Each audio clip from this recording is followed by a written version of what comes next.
तो रिव्यूइंग अफसर और असिस्टेंट रिव्यूइंग अफसर की परीक्षा होने वाली है, जो कि प्रस्तावित है शायद जनवरी 2024 या दिसंबर 2023 में ये परीक्षा हो जाएगी। इसका नोटिफिकेशन अभी आया नहीं है, नोटिफिकेशन अक्टूबर में आ जाएगा, पहले या दूसरे हफ्ते में। कुल 181 पद प्रस्तावित हैं, लेकिन इन पदों की संख्या बढ़ के हो सकती है 300 से 500। तो आप अपनी तैयारी में लग जाइए पूरी जान और जोश के साथ। पाठ्यक्रम की बात हम करेंगे इस वीडियो में, और क्या क्या हम रणनीति बनाए इसकी बात भी करेंगे हम इस वीडियो में। लेकिन जो पाठ्यक्रम है वो दो भागों में बांटा गया है, प्री और मेंस।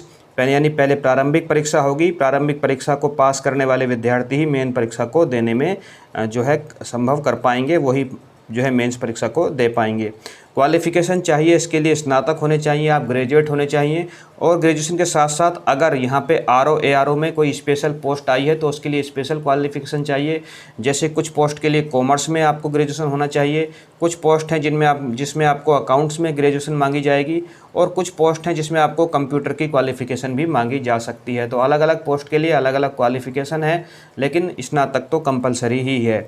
उम्र की सीमा जो है वो 21 वर्ष से 40 वर्ष तक होती है, प्लस उसके अनुसार जो हमारा उम्र जाति के और बाकी जो छूट दी जाती है उम्र में, वो सारी छूट भी यहाँ पर रहेंगी।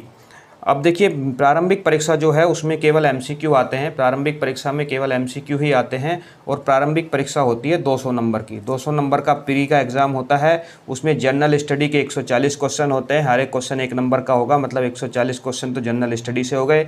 और जनरल हिंदी के 60 क्वेश्चन होते हैं, तो 60 और 140, ये जनरल हिंदी का एक क्वेश्चन 1 नंबर का, 60 और 140 मिला के हो जाते हैं 200। तो 200 नंबर का प्री का एग्ज़ाम होता है। और प्री के एग्ज़ाम में 1/3 निगेटिव मार्किंग भी होती है, ये आपको याद रखना है, 1/3 निगेटिव मार्किंग भी होगी। यहाँ पे जो जनरल स्टडी है, जनरल स्टडी का जो सिलेबस है वो है सामान्य विज्ञान, यानी फिजिक्स, केमिस्ट्री और बायोलॉजी जो जनरल होती है, सामान्य विज्ञान, भारत का इतिहास, हिस्ट्री ऑफ इंडिया, राष्ट्रीय आंदोलन, भारतीय राजतंत्र, अर्थव्यवस्था और संस्कृति यानी पॉलिटी और कल्चर के बारे में है ये, भारतीय कृषि, वाणिज्य एवं व्यापार के बारे में है ये, जनसंख्या, पर्यावरण एवं नगरीकरण, विश्व एवं भारत का भूगोल जो मैं आपको पढ़ाता हूँ। विश्व एवं भारत के भूगोल का कोई भी क्वेश्चन मेरी वीडियो के बाहर नहीं आएगा, इसकी गारंटी मैं आपको ले सकता हूँ। करंट अफेयर्स जो मैं आपको बीच बीच में बताता रहता हूँ। इसके साथ साथ यहाँ पे सामान्य बौद्धिक क्षमता और उत्तर प्रदेश जनरल, जिसकी सीरीज हमने अभी शुरू कर दी है, सामान्य अध्ययन उत्तर प्रदेश का भी आएगा, तो ये रीजनिंग भी इसमें आएगी। ये जो सारे का सारा सिलेबस बना, ये बना है प्री के जीएस का। प्री में जो क्वेश्चन पेपर है 140 नंबर के जो क्वेश्चन आ रहे हैं जनरल स्टडी, वो ये सारे का सारा सिलेबस इसके अंदर से आएंगे, सारे के सारे एमसीक्यू ही आएंगे, 1 नंबर का एक क्वेश्चन आएगा। जनरल हिंदी में 60 क्वेश्चन आएंगे, उनका सिलेबस क्या है, सीधा सीधा सिलेबस है। विलोम शब्द में से 10 क्वेश्चन, वाक्य एवं वर्तनी शुद्धि में से 10 क्वेश्चन, अनेक शब्दों के लिए एक शब्द में से 10 क्वेश्चन, तत्सम एवं तद्भव शब्दों में से 10 क्वेश्चन, विशेषण और विशेष्य में से 10 क्वेश्चन, पर्यायवाची शब्द में से 10 क्वेश्चन। ये 10 मिला के 60 हो गए हैं, तो 60 यहाँ पे लिखे हैं। इस तरह से आपको मिल जाते हैं 200 क्वेश्चन। अब इस प्री के एग्ज़ाम को पास करने के लिए आपको कम से कम, जहाँ तक मेरा मानना है, आपको कम से कम 125 से 130 नंबर चाहिए। 200 में से 125 से 130 नंबर चाहिए।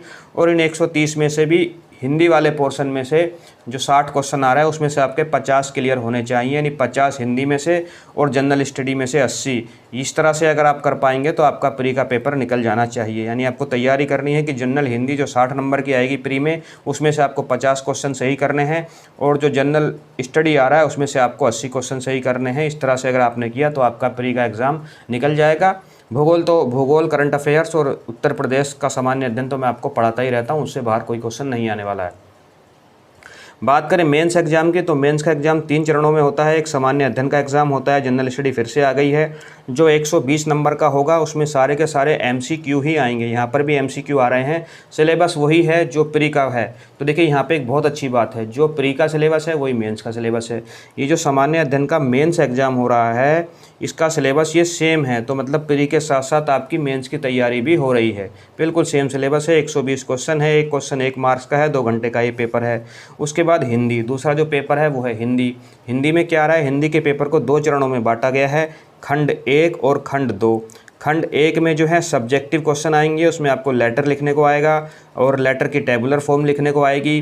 कुछ जो है हिंदी से इंग्लिश में शब्द बनाने को आएंगे, अंग्रेजी से हिंदी में शब्द बनाने को आएंगे, और कंप्यूटर का सामान्य ज्ञान भी पूछा जाएगा। ये 100 नंबर का क्वेश्चन पेपर होगा।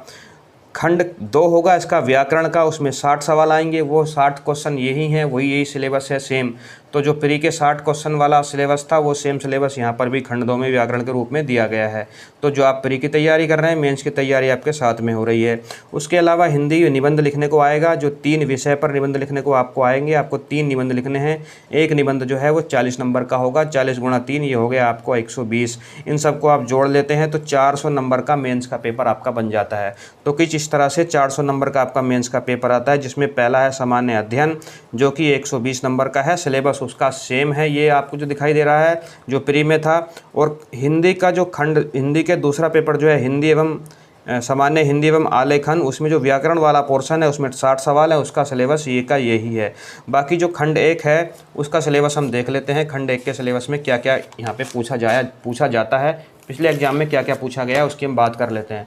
तो देखिए हिंदी का जो खंड 1 का पेपर है उसमें खंड 1 वाले पेपर की बात करें तो खंड 1 वाला पेपर 2.5 घंटे का होगा, 100 नंबर का होगा। उसके अंदर आपसे गद्यांश का शीर्षक पूछा जाएगा, गद्यांश का सारांश पूछा जाएगा, सरकारी पत्र का सारणी रूप यानी टेबुलर फॉर्म लिखने को आएगी, पत्राचार लिखने को आएगा यानी लेटर लिखने के लिए आएगा, और परिभाषित शब्दावली आएगी यानी इंग्लिश से हिंदी बनाने के लिए, हिंदी से इंग्लिश बनाने के लिए शब्दों को, प्लस मुहावरे और लोकोक्तियाँ भी आएंगी, और कंप्यूटर का सामान्य नॉलेज भी यहाँ पे पूछी जाएगी। ये सारे का सारा मिलकर 100 नंबर का पेपर हो जाएगा। इसमें आपको MCQ नहीं है, ये आपको लिखना है। 100 नंबर का पेपर है, 2.5 घंटे में आपको करना है। और इसके साथ साथ जो 3 निबंध लिखने के लिए आपको आएंगे, 3 निबंध लिखने के लिए जो आपको आ रहे हैं, तो निबंध की जो वर्ड लिमिट है यानी शब्द सीमा है वो 600 शब्द हैं। 3 घंटे में 3 निबंध लिखने हैं। एक निबंध जो है 40 नंबर का है, 40 गुणा 3 120 नंबर का ये पेपर बन जाएगा। ये आपको 3 दिए गए हैं प्रश्न, इन मतलब इन ये जो आपके हेडिंग्स हैं इन्हीं के अंतर्गत आपको निबंध लिखने के लिए आएगा। ये जो आपको सब्जेक्ट दिया गया है इसी सब्जेक्ट में से निबंध लिखने को आएगा। एक इसके अंदर से, एक इसके अंदर से, एक इसके अंदर से आपको लिखना है। पहला वाला जो सब्जेक्ट है वो है साहित्य एवं संस्कृति, सामाजिक क्षेत्र और राजनीतिक विज्ञान। दूसरा वाला है विज्ञान, पर्यावरण एवं प्रौद्योगिकी, आर्थिक क्षेत्र, कृषि एवं व्यापार। तीसरा वाला है राष्ट्रीय एवं अंतर्राष्ट्रीय घटनाक्रम, प्राकृतिक आपदाएं और राष्ट्रीय विकास एवं योजनाएं। तो कुछ इस तरह से आपको निबंध लिखने हैं। आपको टेस्ट सीरीज किसी भी आपको यूट्यूब पे मिल जाएंगी, टेस्ट सीरीज आपको वेबसाइट्स पे मिल जाएंगी। टेस्ट सीरीज आपको ज़रूर ही अटेंड करनी है। लूसेंट की जनरल साइंस की किताब आप खरीद के लाइए, जनरल साइंस उसके अंदर से ही आएगा। पॉलिटी वाला जो राजतंत्र वाला पोर्शन है वो एम लक्ष्मीकांत के अंदर से सारे का सारा आ जाएगा। इकोनॉमिक्स तो पढ़ाते हैं, मृणाल IAS के नाम से यूट्यूब पे मृणाल सर पढ़ाते हैं, उससे अच्छी इकोनॉमिक्स मुझे लगता नहीं है कोई पढ़ाता होगा। बाकी विश्व का भूगोल, भारत का भूगोल, यूपी स्पेशल करंट अफेयर्स, ये सारी चीज़ें मैं आपको बताता रहता हूँ। तो आई होप वीडियो में दी गई जानकारी आपको पसंद आई होगी। All the best for your exam, तैयारी में लग जाइए। अभी आपके पास 4 से 6 महीने का समय है।